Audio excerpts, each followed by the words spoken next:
Y con esto entramos ahora al capítulo 37. ¿Qué es lo que hace Ezequías con ese mensaje que se le ha traído ahora? Bueno, el primer versículo del capítulo 37 dice: Aconteció pues que cuando el rey Ezequías oyó esto, rasgó sus vestidos, y cubierto de cilicio vino a la casa de Jehová. Tenemos que decir que esto demuestra que él es un hombre de fe. Y continuamos en el versículo 2, y envió a Eliaquim mayordomo, a Sebna escriba, y a los ancianos de los sacerdotes, cubiertos de cilicio, al profeta Isaías, hijo de Amós. Este es otro hecho o acto de fe, y aquí tenemos ahora la palabra de Dios. Leamos el versículo 3. Los cuales le dijeron: Así ha dicho Ezequías: Día de angustia, de reprensión y de blasfemia es este día, porque los hijos han llegado hasta el punto de nacer, y la que da a luz no tiene fuerzas. El mensaje que estos hombres traen a Isaías presenta un cuadro muy tenebroso, muy pesimista. Habla de un día de reprensión y de blasfemia. Luego continúa en el versículo 4 diciendo: Quizá oirá Jehová tu Dios las palabras del Rapsaces. Y este hombre Ezequías quizá tiene una aberración o un período donde le falta la fe, porque él habla de Jehová como tu Dios. ¿Por qué no dijo él nuestro Dios? Pero él corrigió eso cuando oró más tarde, y vamos a ver eso en un instante. Así es que los siervos del rey Ezequías van al profeta Isaías, y lo que obtenemos como respuesta es lo siguiente. Leamos los versículos 6 y 7. Y les dijo Isaías: Diréis así a vuestro Señor: Así ha dicho Jehová: No temas por las palabras que has oído, con las cuales me han blasfemado los siervos del rey de Asiria. He aquí que yo pondré en él un espíritu, y oirá un rumor, y volverá a su tierra, y haré que en su tierra perezca a espada. Ese hombre ni siquiera iba a perecer donde estaba ahora. Él iba a caer en su propia tierra. Dios declara ahora la destrucción de Asiria. Cuando Rapsaces regresó a su ejército, descubrió que el rey de Asiria se había apartado de Laquis y se dirigía hacia el Líbano para hacer guerra contra Libna. En ese entonces el rey de Etiopía había salido para hacer la guerra, y entonces vemos que el ejército asirio se retira, y corre el rumor que la fuerza principal del ejército asirio estaba siendo atacada por el ejército de los egipcios, y Rapsaces también se retira. Pero aún así, él envió un mensaje a Ezequías diciéndole que podría regresar. Y ahora Ezequías, atemorizado, se presenta ante Dios. Y en el versículo 14 del capítulo 37 de Isaías, leemos: Y tomó Ezequías las cartas de mano de los embajadores, y las leyó. Y subió a la casa de Jehová, y las extendió delante de Jehová.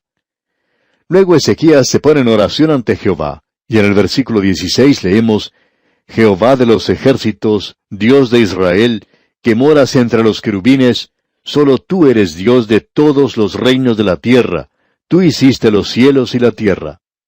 Amigo oyente, el israelita instruido no pensaba que Dios, su Dios, era un Dios local nada más, que Dios moraba en una pequeña casa en Jerusalén. Él es el Dios de los cielos, el Dios de la tierra, el Creador. Ezequías entonces clama ante Dios y le pide que los libre de la situación en que se encuentran.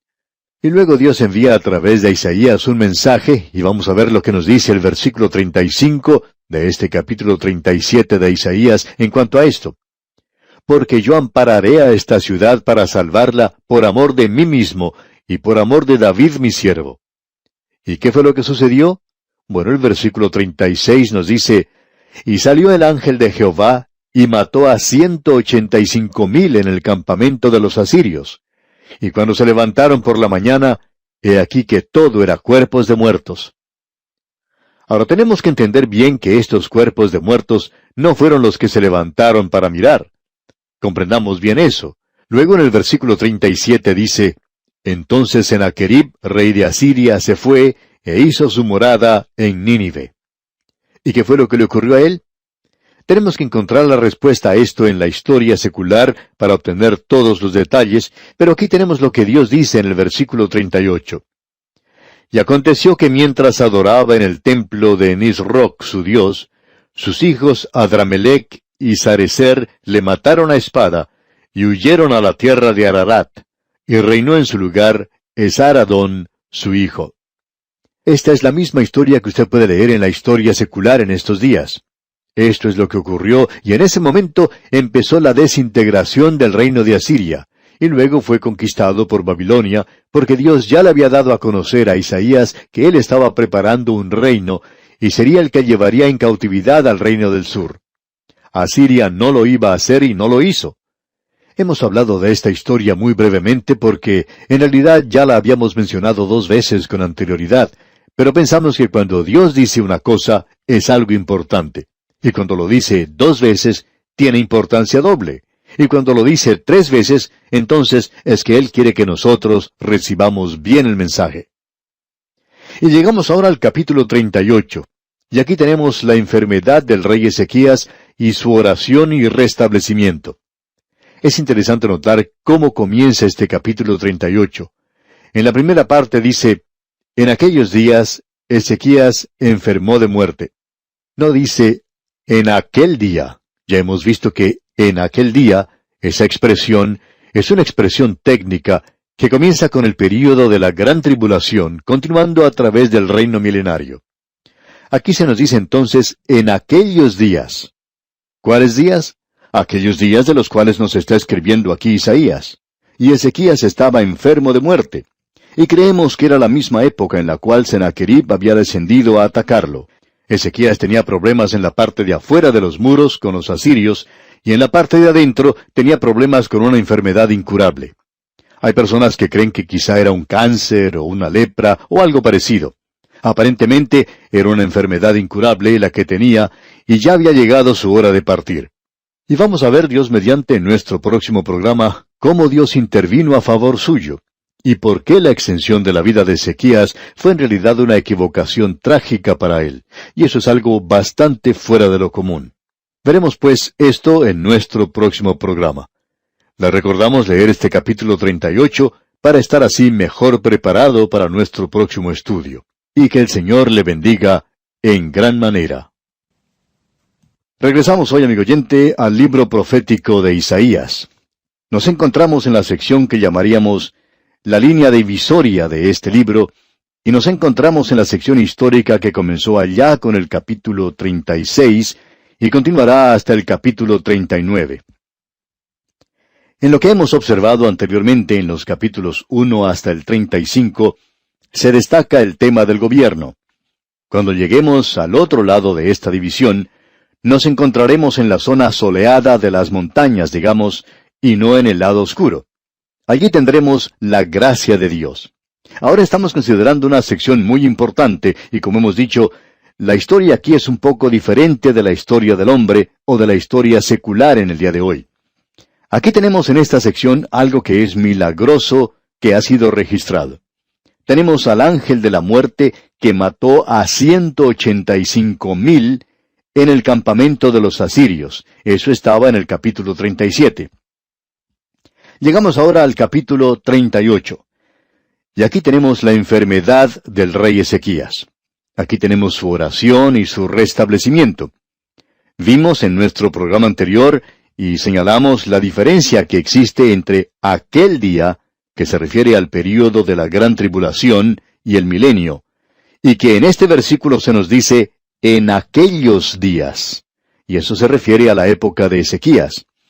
El versículo 1 dice, en aquellos días, Ezequías se enfermó de muerte, y vino a él el profeta Isaías, hijo de Amós, y le dijo, Jehová dice así, ordena tu casa, porque morirás y no vivirás. Isaías el profeta pronuncia la sentencia de muerte del rey Ezequías.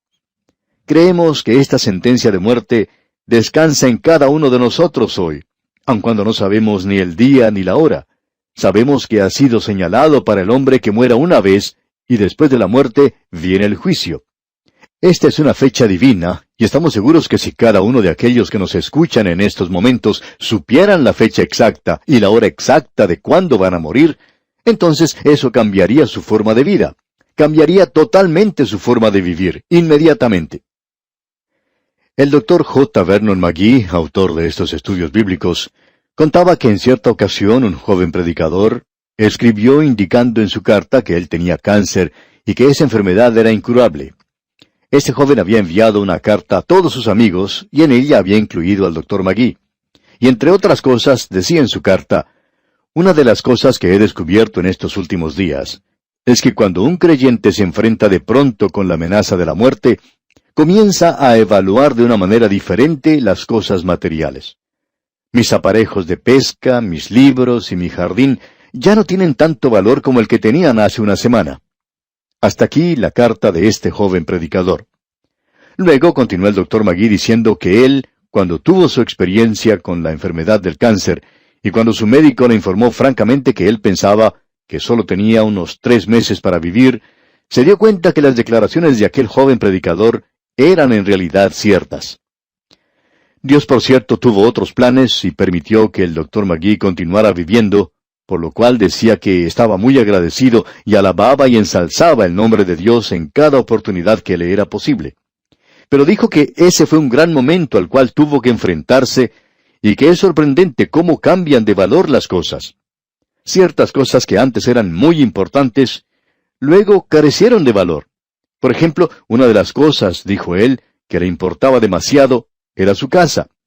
Al pensar que ya no viviría más allí, esto ya dejó de ser tan importante como lo era antes. Y el lugar en que luego vivía dejó de ser importante.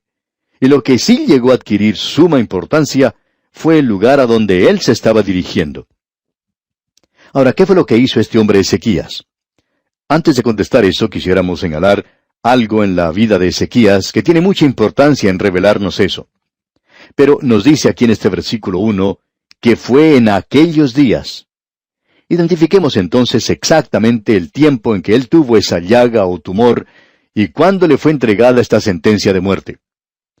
Bien, fue durante la época cuando Jerusalén estuvo sitiada por los enemigos. Los asirios estaban rodeando la ciudad. Y entonces, este rey tuvo problemas afuera de la ciudad y también tenía problemas dentro de sí mismo. Ahora alguien quizá nos diga, ¿y cómo sabe usted eso? Bueno, Ezequías reinó por un período de 29 años, y él reinó 15 años después de este suceso que se nos menciona aquí. Entonces, esta enfermedad tuvo lugar en el 14º año de su reinado. En el capítulo 36 de Isaías, versículo 1 leímos, aconteció en el año 14 del rey Ezequías, que Sennacherib, rey de Asiria, subió contra todas las ciudades fortificadas de Judá y las tomó. Bueno, entonces, eso quiere decir que en el mismo año en que el rey Sennacherib de Asiria se levantó contra este rey Ezequías, él ya tenía esta enfermedad. Por tanto, podemos apreciar que Ezequías tenía verdaderos problemas. El recurso de Ezequías entonces es la oración.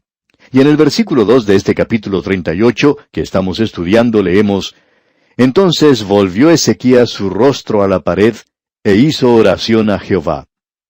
Ya lo hemos visto anteriormente en oración, como en el caso en que él recibió esa carta de sus enemigos, y él fue y la abrió delante de Jehová. Ahora en el versículo 3 continúa diciendo, y dijo, oh Jehová, te ruego que te acuerdes ahora que he andado delante de ti en verdad y con íntegro corazón, y que he hecho lo que ha sido agradable delante de tus ojos. Y lloró Ezequías con gran lloro. Esta es una ocasión cuando un hombre puede llorar. Estamos seguros que este joven predicador que mencionamos anteriormente, cuando él escribió esa carta compartiendo el diagnóstico médico que le confirmaba que padecía de cáncer, había llorado también. Uno lo puede hacer en una ocasión así. Ezequías entonces oró a Jehová, y basándose en lo que había sido su vida, y en aquel día cuando bajo el Antiguo Testamento se gobernaba o guiaba a la gente con la ley de Moisés, este hombre tenía una reputación muy buena ante Dios. En el segundo libro de Reyes, capítulo 18, versículo 5, se nos dice de Ezequías, en Jehová Dios de Israel puso su esperanza, ni después ni antes de él hubo otro como él entre todos los reyes de Judá. Así es que este hombre se destaca mucho y es un hombre sobresaliente ante Dios. Él nos está jactando cuando dice eso en su oración. Ahora Dios escucha su oración y leemos en los versículos 4 y 5, entonces vino palabra de Jehová a Isaías diciendo, ve y di a Ezequías, Jehová Dios de David tu padre dice así, he oído tu oración y visto tus lágrimas. He aquí que yo añado a tus días 15 años. Ahora Dios escuchó y respondió a su oración, y lo hizo por amor a David, según se nos dice aquí, por amor a David tu padre. Bueno, esa no es la base por la cual Dios escucha y contesta nuestras oraciones en el presente. El Señor Jesucristo dijo lo siguiente allá en el capítulo 16 del Evangelio según San Juan, versículos 23 y 24. En aquel día no me preguntaréis nada. De cierto os digo, que todo cuanto pidiereis al Padre en mi nombre, os lo dará. Hasta ahora nada habéis pedido en mi nombre. Pedid y recibiréis, para que vuestro gozo sea cumplido. En el día de hoy nosotros podemos ir ante Dios en el nombre de Jesucristo, y debemos ir en oración ante nuestro Padre Celestial. Y si lo que decimos está de acuerdo a su voluntad, si eso complace al Señor Jesucristo, si es en su nombre, entonces Él oirá y responderá a nuestra oración. Amigo oyente, una oración en el nombre del Señor Jesucristo no es necesariamente agregando simplemente su nombre al final de la oración, en el nombre de Jesucristo. Sin embargo, creemos que debe estar allí. No nos gusta en realidad escuchar oraciones como las del día presente, pronunciada por hombres buenos, que simplemente finalizan la oración de forma abrupta. Ellos simplemente dicen, amén. Algunas personas dicen que no tienen tiempo de unir sus manos y cerrar sus ojos cuando comenzamos a orar en nuestro programa. Sin embargo, cuando escuchamos esta otra clase de gente orar, no podemos abrir nuestros ojos a tiempo. Ellos ya están haciendo otra cosa. Creemos, amigo oyente, que la oración debe hacerse en el nombre de Jesús. Y esto quiere decir que cuando usted ora en el nombre de Jesús, significa que se haga la voluntad de Él, que es algo que le agrade a Él. Hay veces en que Él le sana y hay veces en que Él no lo hace. Y Él es quien decide. Pero este hombre que tenemos ante nosotros, Ezequías, se presentó con una base un poco diferente. En el versículo 6, Dios dice algo diferente y nosotros no lo podemos comprender cuando analizamos la época. Leamos el versículo 6 de este capítulo 38 de Isaías. Y te libraré a ti y a esta ciudad de mano del rey de Asiria, y a esta ciudad ampararé. Dios une la liberación de la ciudad de Jerusalén con la liberación de Ezequías de la muerte. Es decir que la respuesta a un pedido del creyente le anima a éste por la forma en que Dios responde a su pedido. Y esto es algo maravilloso. Nos anima mucho, amigo oyente, cuando Dios escucha y responde nuestra oración. Hay muchos oyentes que de seguro oran por nosotros. En aquel día Dios le dio a Ezequías una señal. Él iba a hacer regresar la sombra 10 grados en el reloj de Acaz. No tenemos mucho tiempo para dedicarnos a eso aquí, pero las palabras que han sido traducidas como el reloj de sol pueden ser interpretadas mejor como las gradas o peldaños de una escalera. Así es que la sombra retrocedió como 10 pasos, como podemos leer claramente en el versículo 8 de este capítulo 38 de Isaías, donde dice, He aquí yo haré volver la sombra por los grados que ha descendido con el sol en el reloj de Acaz, 10 grados atrás. Y volvió el sol 10 grados atrás, por los cuales había ya descendido. No podemos entrar en detalles, como dijimos, pero aparentemente el reloj del sol de aquel día era algo bastante grande, no algo pequeño colocado encima de un pilar. Creemos que este reloj de sol era algo hecho en forma de gradas, porque así era como se construía en aquellos días. Aparentemente subía hasta cierto punto cuando subía el sol, y lo hacía por un lado de esas gradas, y luego descendía por el otro. De esa forma esa gente podía decir la hora del día. Ahora lo que Dios hizo aquí fue hacer retroceder el tiempo por 45 minutos.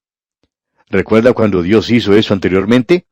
Bueno, ocurrió en los días de Josué, y hay personas que dicen que han encontrado que faltaban 45 minutos en aquel día.